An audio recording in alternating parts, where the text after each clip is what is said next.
Bonjour Monsieur Nolan. Bonjour, enchanté. Le studio est d'accord pour produire un de vos films, étant donné votre réel potentiel, et nous aimerions donc savoir si vous avez peut-être des idées de films en tête. Eh bien, monsieur le directeur, je suis en train de travailler justement sur Inception. En gros, le héros, en utilisant le subconscient de son ennemi, doit implanter une idée dans son esprit, mais ils vont implanter cette idée dans le rêve d'un rêve d'un rêve. Sinon, il y a Tenet. Pour résumer, le protagoniste doit sauver le monde à travers l'univers de l'espionnage, mais il doit empêcher ses ennemis du futur de déclencher une troisième guerre mondiale, non pas en utilisant un voyage dans le temps, mais un renversement temporel. Et vous n'avez pas quelque chose de moins... Complexe? Ouais, voilà. Ah si, j'ai Dunkerque. C'est un film historique racontant la bataille de Dunkerque en France pendant la Seconde Guerre mondiale. Ah bah voilà, ça c'est bien. Et ça? Ah super, et j'aurais pensé acheter des vrais avions de l'époque et des vrais navires de l'époque pour donner un côté bien plus réaliste quoi. Je m'en doutais. Et une idée moins coûteuse vous avez, non? Bah j'ai Batman. Et bah voilà, une idée simple, Efficace? pas trop coûteuse, une trilogie rapide. Oh punaise, j'en peux plus lui. Nolan a toujours réalisé des films tout autant réfléchis qu'ambitieux. Clairement, tu ressors du ciné avec un mal de crâne, mais t'en as pris plein la vue. Il est très présent sur ses tournages, mais pour autant, Nolan est qualifié d'homme de l'ombre, disant d'ailleurs lui-même « Je ne veux pas que les gens sachent quoi que ce soit sur moi. Plus vous en savez sur celui qui fait les films, moins vous pouvez simplement les regarder. » Alors pourquoi le cinéma de Nolan plaît-il autant? Comment travaille-t-il? Et qu'est-ce qui fait que Nolan est devenu l'un des plus grands réalisateurs du XXIe siècle? Allez, générique.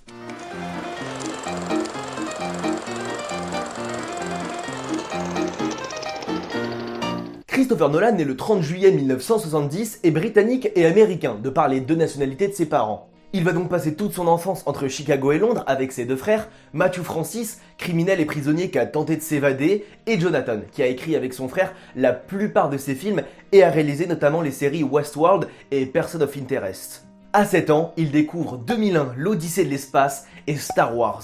Il se passionne donc très vite pour cet univers et avec sa première caméra, il va faire des montages de ce qu'il tourne avec des images de l'espace que lui envoie son oncle travaillant à la NASA. Ouais, clairement, on n'a pas la même famille que lui. Dès l'âge de 11 ans, il rêve de devenir cinéaste et va faire ses débuts dans le montage de documentaires avec ses deux amis, comme Gengis Blue nommé aux Oscars en 2000. Premier documentaire, nomination aux Oscars. Qu'est-ce que vous voulez que je vous dise? Avant de toucher à tous les domaines dans le cinéma. Il fait ses études tranquilles et va intégrer l'UCL, l'University College de Londres. En particulier parce que dans l'école, il y avait ça et ça. Et comme si ça suffisait pas, il va créer au sein de l'UCL l'Union Film Society avec Emma Thomas, sa femme actuelle. D'ailleurs, vous avez déjà entendu parler d'elle? Elle a produit tous les films de Nolan avec la société de production qu'ils ont créée ensemble, Syncopy Film, et auront plus tard 4 enfants. Bref, revenons au lycée. Ils vont organiser des séances de ciné et vont récolter tout l'argent pour produire des films pendant les vacances. Son premier fut Tarantella en 89 et son deuxième, Larceny, 7 ans plus tard, fut qualifié d'un des meilleurs de l'université. Après son diplôme, il fait quelques petits trucs et va réaliser Doodlebug l'année d'après. En gros, c'est l'histoire d'un homme chassant un insecte avec sa chaussure pour finalement se rendre compte que c'est une miniature de lui-même. Ouais, il était déjà un peu à l'époque, hein. Malheureusement après, c'est le vide. Plus de projets dans le cinéma, le refus des producteurs, l'Angleterre qui n'aide plus le cinéma, quand soudain, en 98, Nolan réalise son premier film de plus d'1 heure, Following. Le film raconte l'histoire d'un jeune romancier en panne d'inspiration, suivant des gens dans les rues de Londres pour au final être aspiré dans le milieu criminel. Et comme personne voulait le suivre, il a réalisé son film tout seul et a tourné une dizaine de minutes chaque semaine pendant 3 à 4 mois. Et on peut dire que le film a plutôt plu, il a eu plein de récompenses et a eu une très bonne critique comme par le New Yorker, le comparant à Hitchcock. Et le New Yorker et Hitchcock, c'est pas de la merde. Par la suite, Nolan et son frère se font un petit road trip de Chicago à Los Angeles. Tu sais, à l'université de Georgetown, on a étudié le concept d'amnésie antérograde. En gros, c'est quand quelqu'un est en incapacité de former des nouveaux souvenirs et je me disais que ça pourrait faire une bonne idée de film, non? Ah ouais, genre le personnage principal, il pourrait en être atteint, quoi. Et pour pas oublier des trucs, il les noterait quelque part. Ouais, voilà, un endroit où ça peut pas s'enlever, genre par exemple... sur sa peau, avec des tatouages. Ouais, pourquoi pas, et il faudrait une histoire de dingue, genre le mec il mène une enquête, et ses tatouages, c'est des indices, tu vois. Il cherche peut-être celui qui a tué sa femme. Ah ouais. Mais en fait, celui qui l'a tué, c'est lui-même. Ouais, mais le public il serait dès le début que c'est lui, c'est pas logique. Le film, on le monte à l'envers. Il commence par la fin, il se termine par le début. Et plus on va avancer dans l'histoire, plus on va remonter dans le temps avec le personnage principal et ses souvenirs. Tu pars toujours loin, toujours. C'est dingue ça. Le film a donc eu un budget de 4,5 millions de dollars et ça peut ne pas vous paraître beaucoup comparé aux 250 millions de son dernier film, mais il faut vous dire qu'il est passé d'un tournage avec ses potes qui portaient leurs propres vêtements et bouffaient des sandwichs préparés par la maman à une équipe d'une centaine de personnes. Et vous y attendez, le film est un carton, un box-office de 40 millions de dollars, acclamé par la critique et le public, est nominé un peu partout et remporte même des récompenses. Et dernière anecdote, Brad Pitt a failli jouer le personnage principal. Soderbergh a poussé la Warner pour qu'il produise son prochain film Insomnia, et ils ont accepté. C'est un remake d'un film norvégien racontant l'histoire de deux policiers de Los Angeles envoyés en Alaska pour enquêter sur le meurtre d'une adolescente. On y retrouve des grandes vedettes, le film fait un bon box-office, et le réal du premier film, lui, eh ben il était hyper admiratif. Et le point à retenir, c'est la lumière très travaillée pour donner un côté obsédant et dangereux au film. Juste après, Nolan écrit un scénario qu'il considère comme l'un de ses meilleurs pour porter à l'écran un pionnier de l'aviation interprété par Jim Carrey. Mais Martin Scorsese était en train de réaliser The Aviator avec DiCaprio, et même si les interprétations auraient été différentes, le film n'aura jamais abouti. Un film de Nolan avec Jim Carrey. Et là, Nolan va s'attaquer à du lourd. La trilogie Batman. Oh, ça nique la gorge. C'est clairement le plus gros projet de Nolan depuis le début de sa carrière. Il succède à Batman et Robin, sorti 10 ans plus tôt, et prend la relève avec un budget colossal et un casting de dingue. D'ailleurs, en parlant de ça... Alors pour le rôle principal, comme le film revient sur les origines du héros, on a pas mal bossé sur le dossier et on a plusieurs propals. Non, moi j'avais Christian Bale. Ah mais il est pas tout jeune, hein. Bah ça fait quoi? Bref, pas grave. Sinon, pour le rôle de l'épouvantail... Par contre, le dernier que vous m'avez montré, lui? Ouais, bah dans le rôle de l'épouvantail, direct. Bon, ton idée de Christopher Eccleston, là, tu me la vires. Alors par contre, pour Rachel Dawes, la petite amie de Bruce, on a du lourd. Il y a peut-être moyen que Nathalie Portman fasse le rôle. Katie Holmes, direct. D'accord, donc tout ce qu'on bosse depuis des semaines, c'est de la merde quoi. Non, pourquoi vous dites ça? Bon, pour les trois rôles de Lucius Fox, Ducard et Jim Gordon, on a pensé respectivement à Laurence Fishburne, Morgan Freeman, Viggo Mortensen, Liam Neeson et Dennis Quaid. Gary Oldman. D'accord, donc jusqu'au bout, t'as décidé de pourrir notre travail quoi. Après que le casting fut trouvé, il fallait organiser le tournage, dont la ville de Gotham qui a été construite dans un énorme hangar de plus d'une centaine de mètres près de Londres, rien à voir avec les États-Unis. Et pendant le tournage, dans des décors colossaux et plus d'une centaine de figurants, Nolan n'avait aucune note. Au calme. T'inquiète, tout dans la tête. Punaise, on est obligé de se farcir un réal pareil. Qui d'autre on avait contacté? Bah, Schumacher a refusé, Fincher aussi, Aronofsky aussi, Peterson pareil, et Eastwood aussi. On lui a même proposé de faire le rôle de Batman. Bon bah, pas le choix hein. Ah bah pas le choix hein. Vous vous en doutez, le film est un carton, public, presse, critique, nomination, prix, box-office, tout y passe. Mais avant de réaliser le deuxième opus, il va se pencher sur un film qu'il écrit depuis 5 ans avec son frère, Le Prestige. Adaptation du roman de Christopher Priest, le film raconte l'histoire de deux prestigitateurs du 19e siècle qui se mènent une guerre sans fin.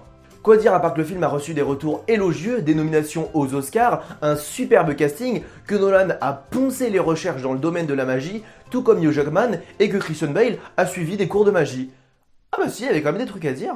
En 2008, Nolan sort la suite de son premier Batman et le film que vous connaissez le plus, The Dark Knight, le Chevalier Noir. Et je vous le dis d'entrée de jeu, le film a fait plus d'1 milliard de dollars, dont plus de la moitié aux États-Unis. Il est considéré comme l'un des meilleurs films des années 2000 et a même reçu 2 Oscars. Pour le rôle de Harvey Dent, on a Matt Damon, Hugh Jackman et Ryan Phillippe. Et Aaron Eckhart. Vous allez être d'accord avec nous un jour?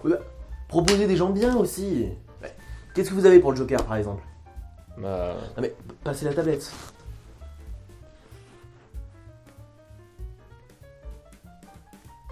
Et ben voilà, lui il est parfait. Non mais l'idée elle vient de vous. Hein. Bah je vois pas si vous fait dire ça. Hein. Vous avez mis une feuille devant la tablette. Non.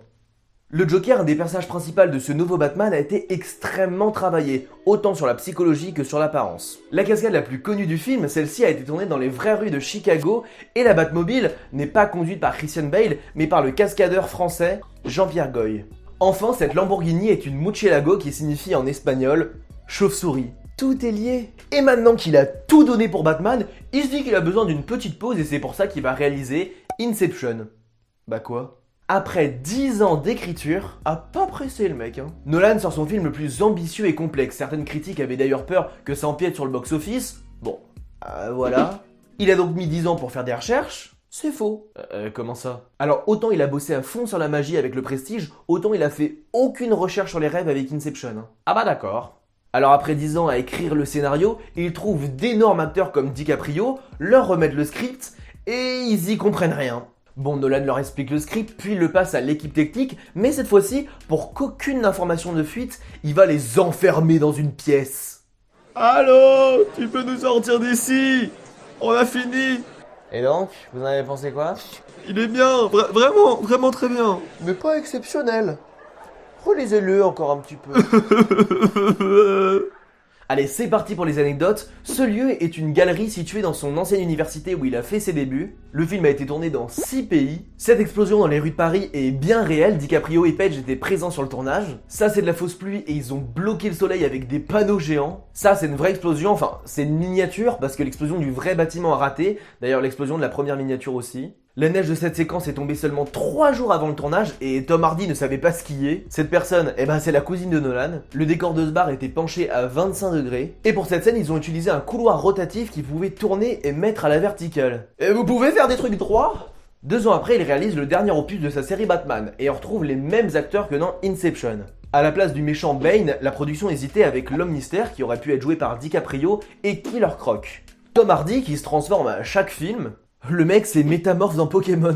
A pris 14 kilos de muscles en 3 mois, juste pour le rôle de Bane. Anne Hathaway est la 8ème personne à interpréter le rôle de Catwoman. Et on peut dire que c'est la bonne. Quand t'as le président Obama qui te dit que t'es spectaculaire et que t'es la meilleure chose du film, tu peux te la péter, hein. La cascadeuse de Catwoman, lors d'une scène avec la Batpod, a foncé dans une caméra IMAX. Et lors d'une caméra comme ça, $1,5 million.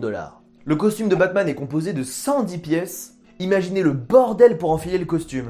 Les 2 années qui suivent, il va produire le film Man of Steel réalisé par le grand Zack Snyder pour un nouveau film de super-héros obtenant une critique assez divisée. Mais bon, c'est pas le pire. Il va réaliser le film Transcendance réalisé par son chef-op avec notamment au casting Johnny Depp et là c'est un échec autant financier que critique. Mais je crois qu'en 2014, il y a un film un peu plus important pour Nolan.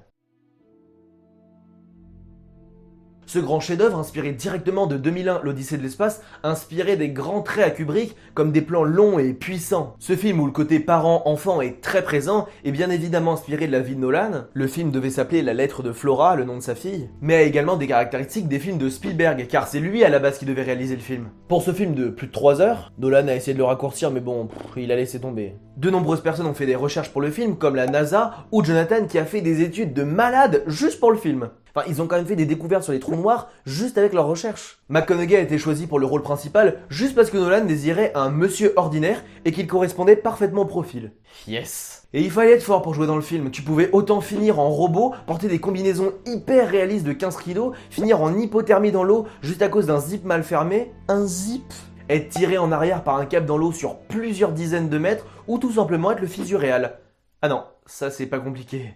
Alors, qu'est-ce qu'on retient du film? Bien évidemment tous les décors, comme celui du vaisseau, où tout était fonctionnel et réaliste, ou alors encore des décors qui pouvaient se mettre à la verticale et à l'horizontale pour simuler la pesanteur. Cette scène sur la planète Man a été tournée sur un fucking glacier en Islande, où l'équipe se recevait des vents violents et des avalanches dans la gueule. Du coup, pour certains plans, ils sont contentés de mettre de la neige sur le parking de l'hôtel et puis ça roule ma poule. Et alors ça, comment c'est fait à votre avis?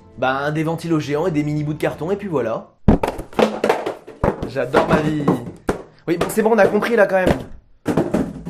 D'ailleurs, le champ de maïs, bien évidemment, a été créé spécialement pour le tournage. Jamais dans la bulle. Et qui n'a poussé que quelques semaines avant le tournage. À un moment, il y a Elon Musk dans le film, je vous laisse le trouver. Enfin, un des trucs les plus mémorables, c'est les musiques composées par le grand Hans Zimmer. Et il a été particulièrement surpris quand Nolan lui a demandé de composer les musiques du film, sans l'intrigue, sans rien. Avec seulement l'idée qu'il y aura une relation père-fille. Allez, débrouille-toi. C'est là qu'on reconnaît un vrai compositeur. Après cette réussite, Nolan va se consacrer à de plus petits projets, comme la réalisation de Kay ou la production de Batman v Superman, le nouveau Snyder.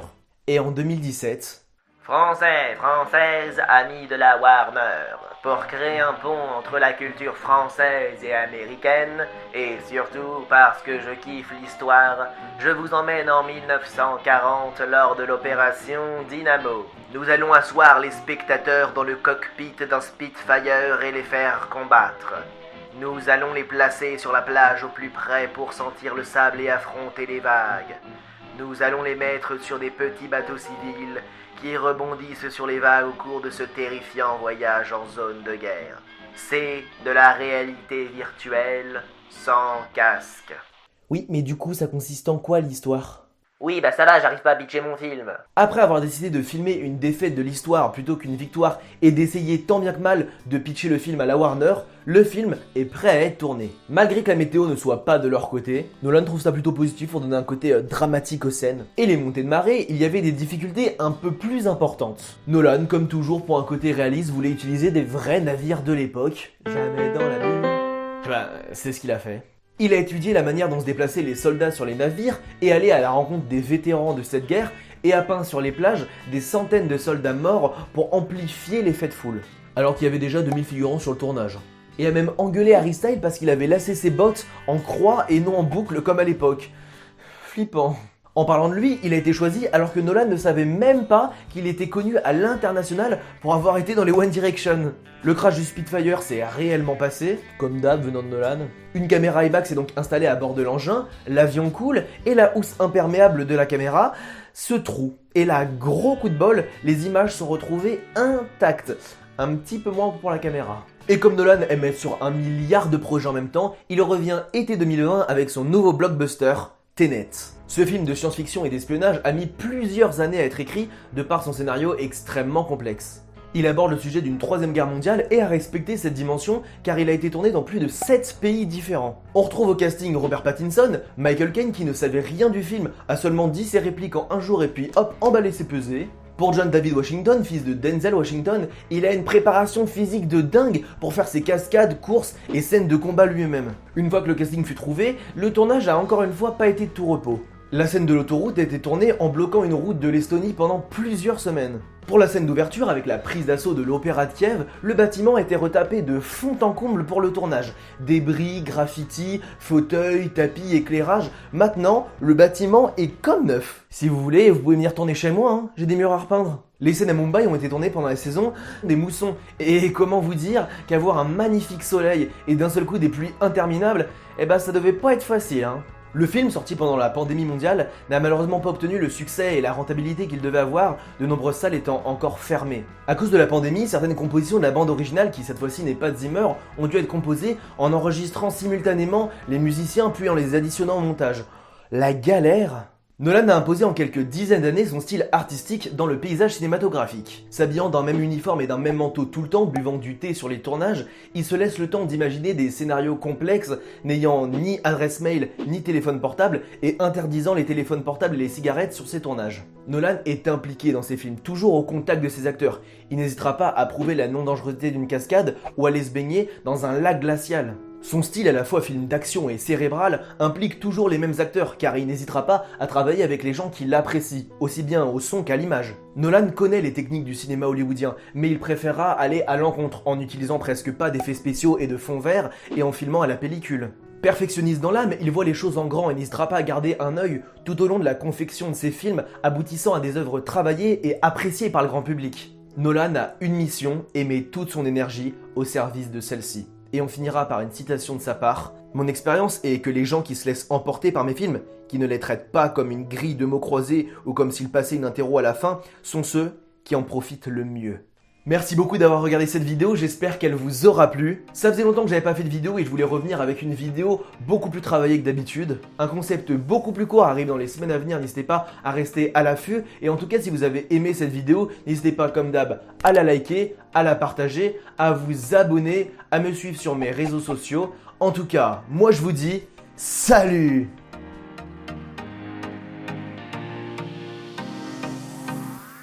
Coupé.